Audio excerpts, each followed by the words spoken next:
All right, another episode. I don't feel comfortable interrupting you because I don't know our guest.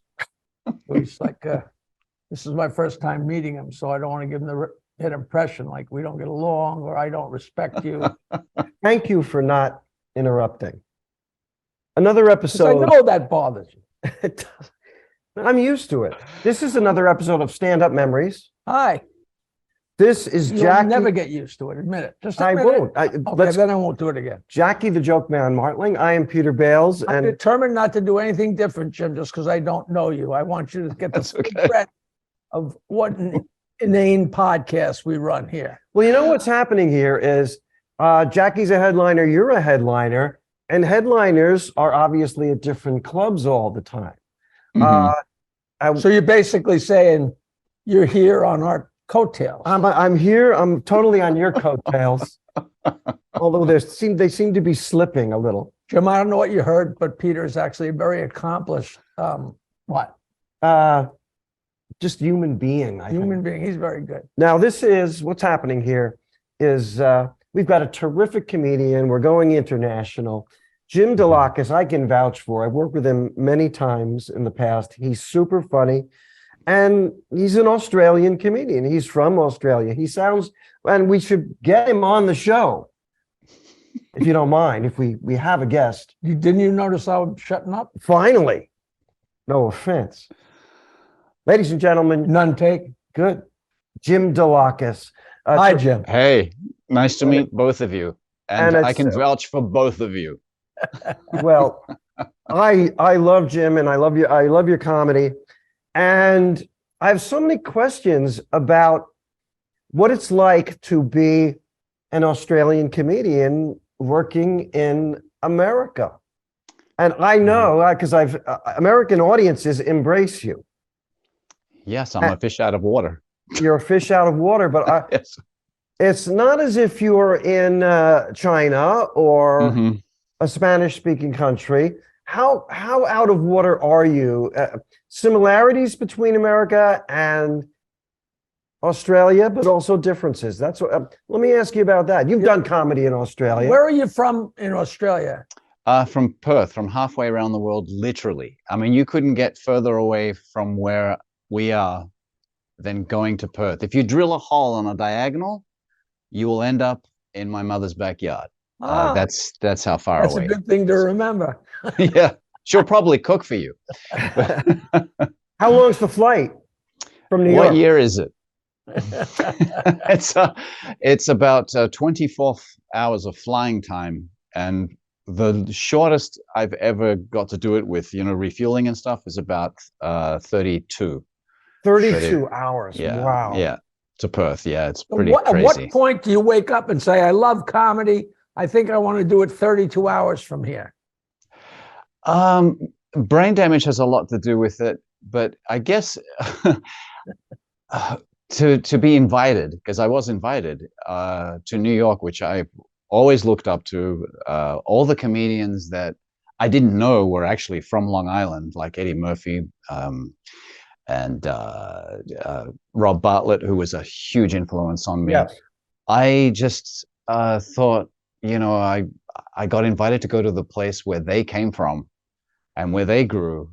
I can't say no. I don't care how many hours away. Being invited is all the answer you really needed to say. I mean, that's a huge deal, Yeah, and it's strange because with all its faults, America has been so kind to me because I remember I originally started off and still am an actor, and I was enamored by, Robert De Niro and Dustin Hoffman, Al Pacino especially, Meryl Streep, and they had gone to the actor studio. So when I got a letter from the actor studio in Perth saying, "We'd like to invite you to come in as an observer," and then recommended an private acting coach, there's no way in hell I'm going to say no. You said you were invited. I thought that they said, "Hey, we could get you a spot at the comic strip." You didn't say the actor studio. Oh my God. Yeah. That was, I think I still have the letter somewhere. I have all these trinkets. There's like, "This is how much America loves me." So that's not a trinket. That's a frame on the wall. So you were invited as an actor, and you came Yes. over here as an actor. How did you suddenly start stand-up comedy over here? Well, that's one of my the acting student friends was Liz Gill, and she was a lovely Irish actress. She was lovely, and she would always laugh at everything I would say and do, and she just said, "You should try some stand-up comedy. You're so funny." And I said, "Oh, I don't know if I want to do that. They don't make any money." And she goes, "Neither do we." So, so she said, "You've got to come to an open mic night with me." And I said, "What's an open mic?" And I went, and I didn't know what the hell I was doing. I think you guys probably remember. I think it was a place called Mama Someone's in the city. It was one of these. Don't tell mama Oh, don't Tell tell Mamas? Mama. That's Yeah, it. Don't That's Tell it. Mamas in Manhattan. Yeah, yeah, and in it the was. village. Yeah, Yeah. I believe so. And then my first thing I ever said to anybody was the same thing I said when I first became a DJ is, "I'm new at this, please don't throw anything." And they thought that was funny. And it was around the Crocodile Dundee Yeah. era, so Yeah. I was very welcome. And I did okay, and it felt good, but then I just put it aside, and she was always encouraging me, like, "You've got to do it again, you've got to do it again." And then I did it in Australia, and I started to get reasonably good at it. And then I thought, this is no way to make a living. I think I'm going to stop. And I did one last show, and it was great. I mean, it was a wonderful kill, and they gave me a standing O. And I thought, what a great way to go out in a blaze of glory. I'm done with this. Okay. And then I went to the bar, and the guy comes up to me and says, "Mate, I'm doing a tour of the Outback and the major cities. I need you to come on tour with me." And I said, "You can't tell me that. I just quit." Anyway, Yeah. I did that. I got to see You're Australia's. never done. No, you never are, you. And then a few years later, I was getting better at it, and there were so many Americans at my shows that would say, "Oh, you would do so good in the States." And I go, "Don't tell me that, because I'm happy where I am." And they did this thing on television where a news piece of stand-up comedy in Western Australia, and I'm watching it, and it's got all these comedians, and then I'm thinking, oh, they're not going to put my bit on, or no one cares about me, I guess. But then they go, "But perhaps the king of Western Australian comedy is Jim Dailakis." And I burst out laughing, because I thought, I'm no king. I'm living with my parents, and I don't know what the hell I'm doing on stage. So I don't think I'm the king. And then I just did what Dustin Hoffman says to actors to do. Like, you just gotta rehearse. You just gotta keep doing it. Just keep doing it. So I just found as much stage time as I possibly could, got better at it. And then I thought, how would I do in the US right now? And I sent my stuff off, and I think I sent off maybe 10 tapes. You remember tapes?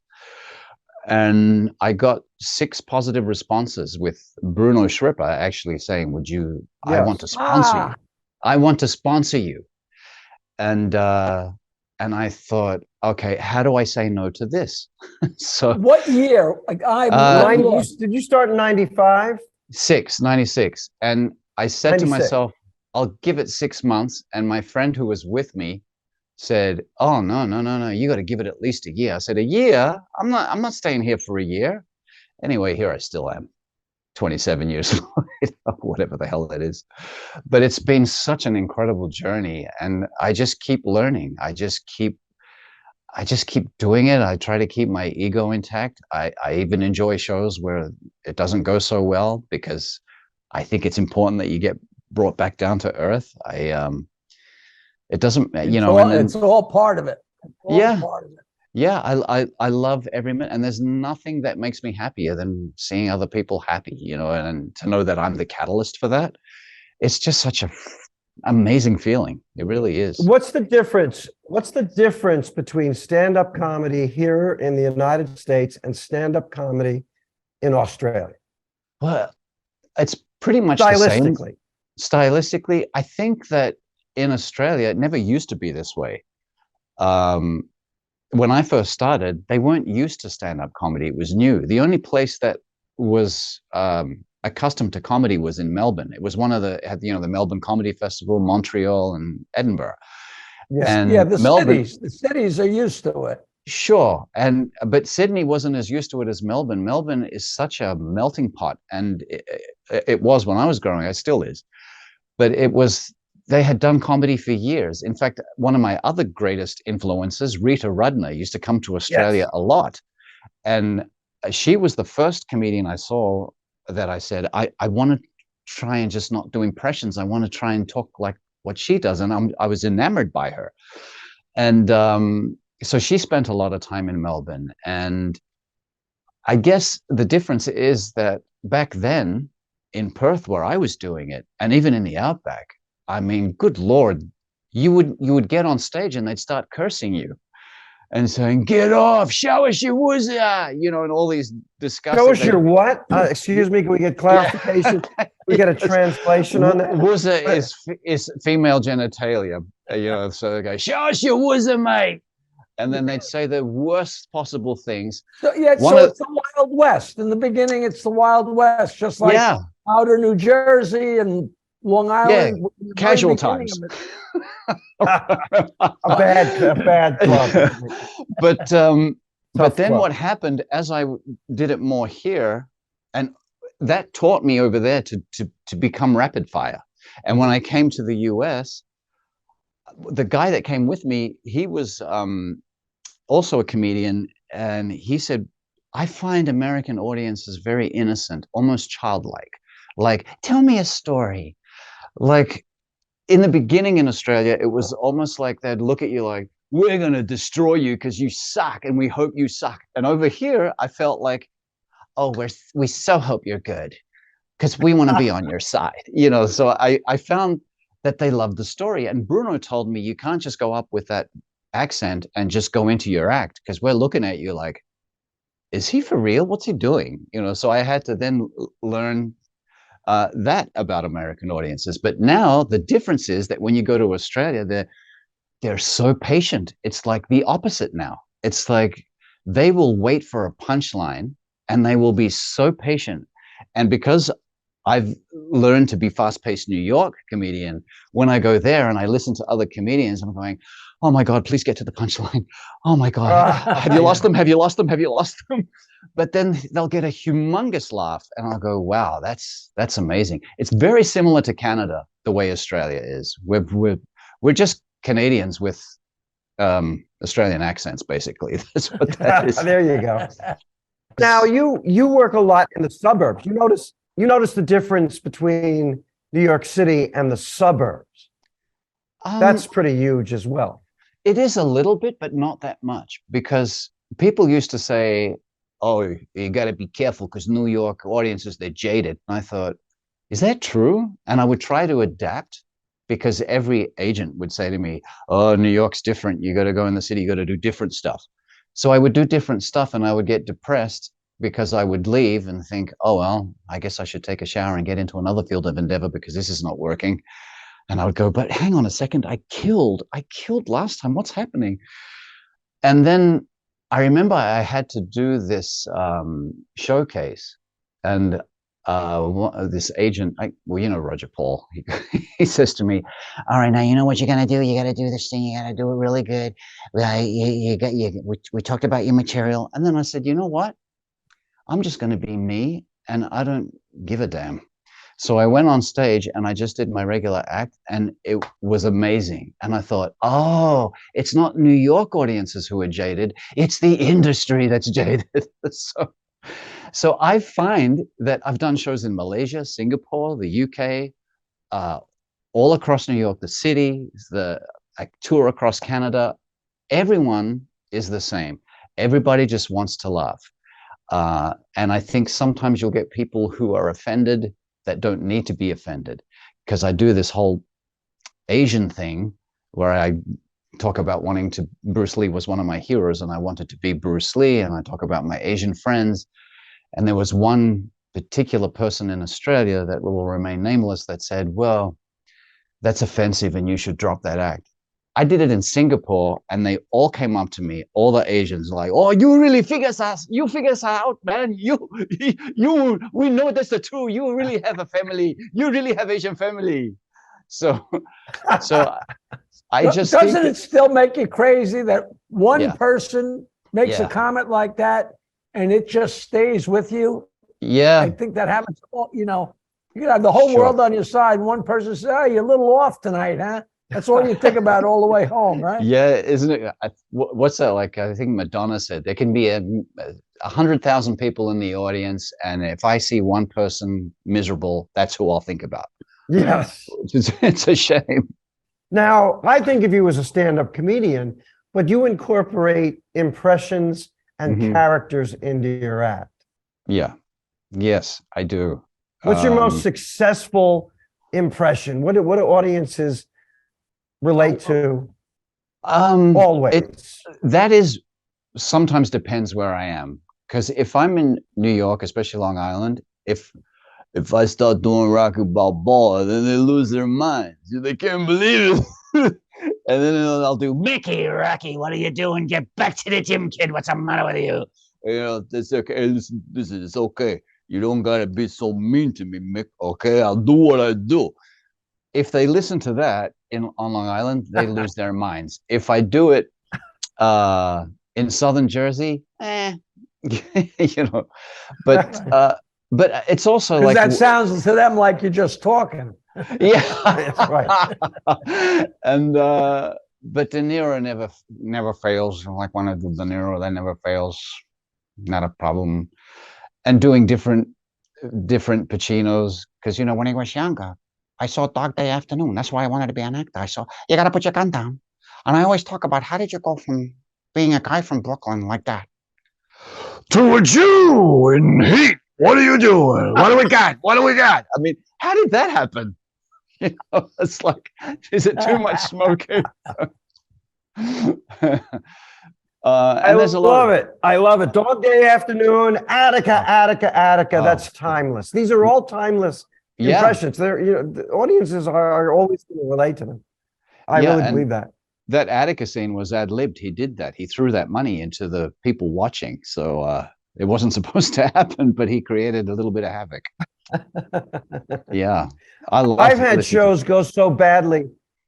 I've had shows go so badly, the audience starts chanting Attica, Attica, Attica. No, they were saying out of here. Oh, out of here, out of here, out of here, out of here, out of here.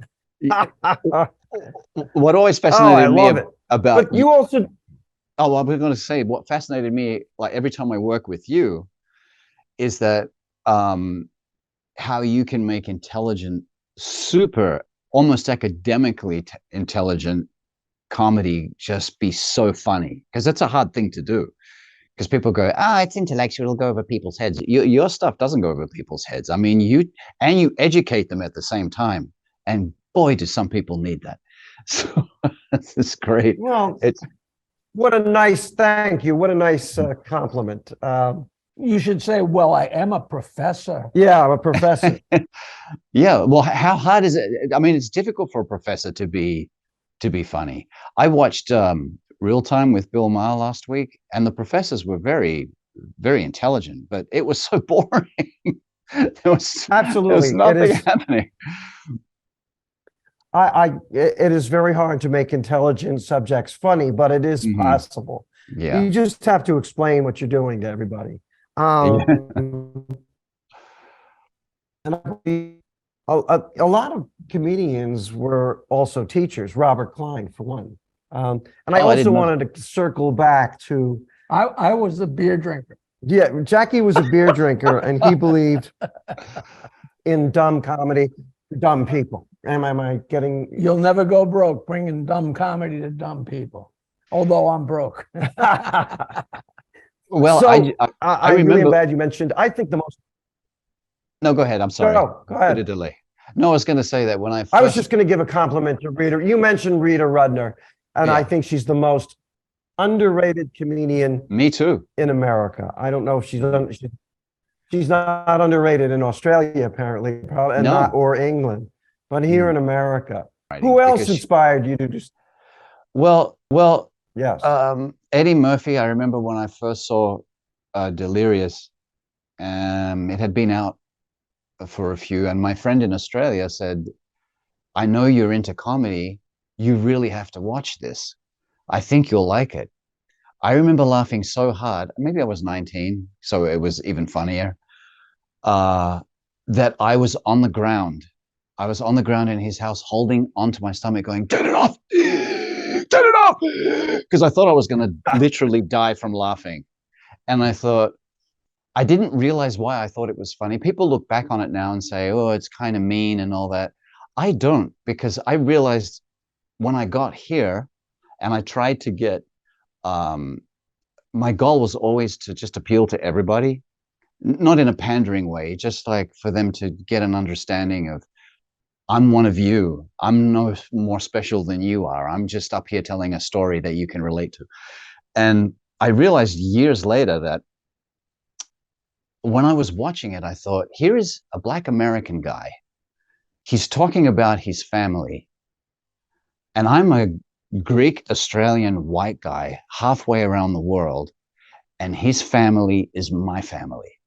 And I'm relating to everything he's saying. And our backgrounds couldn't possibly be more different. And I thought, wow, if I can someday transcend cultures and countries the way he just did with me, then I'll be a really happy guy. And Wow, that's a great observation. That's That's great. terrific. That really is. mm, Long Island's own Eddie Murphy. We take credit yeah, for. when I first worked on Long Island, that was I emceed at Governor's, and I was terrible, and because I was so scared, I was just so scared, and I believe it was Dan Wilson who Yes, was, yeah, Long Island at the time, yeah, he comedian Dan was Wilson. like everyone on Long Island, and just in New York in general. Everyone told me, "Oh, New York, they're mean and it's a backstabbing industry, dog eat dog." And I got the exact opposite. I had Joey Cola, I had Dan Wilson. They took me under their wing, like Phil Tagg from Jersey. They took me under their wing. They helped me. They told me, try this, do this. This is what we think is funny. Dude, you should do that. And Well, people are good out here, but you actually singled out two especially nice people. Two yeah, or three. well, Not that everybody isn't nice, but some are head and like Joey and Dan yeah, are head and shoulders above. Like he was incredible. And I remember he said to me, they have no ego, which is what I love. It's just so nice to work with people with no egos. And I mean, we all have a little bit of one, but when you work with professionals who, just like we would toss a coin, who's going to close?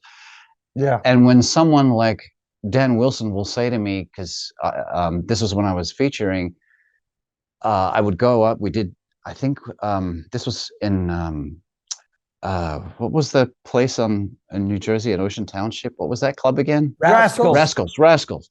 So I worked with him there and I featured, and he's in the chair. I get off stage and he goes, Jim, damn it, I forgot how good you really are. And I said, you have no idea what that means to me, coming from someone like you who I look up to, and it's the same with Joey Cola, where I think he didn't even know me, and he drove me home and he gave me all this advice. And when I got to the club, he said, "Are you hungry? Go get something to eat. Get something to eat." So I went to get something, and they said, "Oh, we're not taking any orders now. You have to wait." And then he goes, "Where's your burger? I thought you got a burger." And I said, "No, they told me to wait." And he goes, "No, no, no. You go back there and tell him Joey Cola's not going to go on until you get your burger." And I said, "I really don't want to do that. I think you should do that. I'm just a guest." Oh, hey, Jim, it are. was not lost on me that Joey was pushing his glasses back. Yeah. That was spectacular. That's funny. Well, that's an impressionist. Well, Jim, I you were got that. terrific.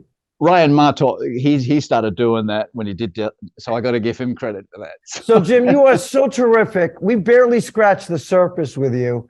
But can we get you back again in the future, please? Absolutely. And let me tell you this. I would always hear your name, Jackie, and I would always you are an icon. And I know you probably don't have a big ego either. And I thought, how come I don't know. I said, I how don't come have a big ego, but when I hear icon, I hear close to death. But I remember, like, I'd be on a Greyhound bus going to wherever it was, Roanoke, Virginia, and what kept me going was listening to Howard Stern, because I was so depressed and homesick. I would listen to that on the way to the gig, and just you and the whole thing. I just thought, I cannot believe I'm depressed and laughing my head off. And then I think, how come I never get to meet Jackie Martling? And now here I am being interviewed. So it only took It's 27 very years, flattering. Thank you. but it Thank was you. worth it. To meet you. Thank you. My Jim, pleasure. Jim Dailakis, we're going to have you back. You are, see, a smart comedian. Oh, wow. And smart. Say it like I'm smart. Didn't understand anything he said. when are we going to start? Well, Jim, thank you. Jim Thank you Dailakis. so much. This is Thank you Dailakis. so much. This is Thank you, Jim Dailakis. Pete. Thank This you, is the Jackie. Appreciate it. I'm Peter Bales. We'll see you next time on Stand Up Memories. Thank you.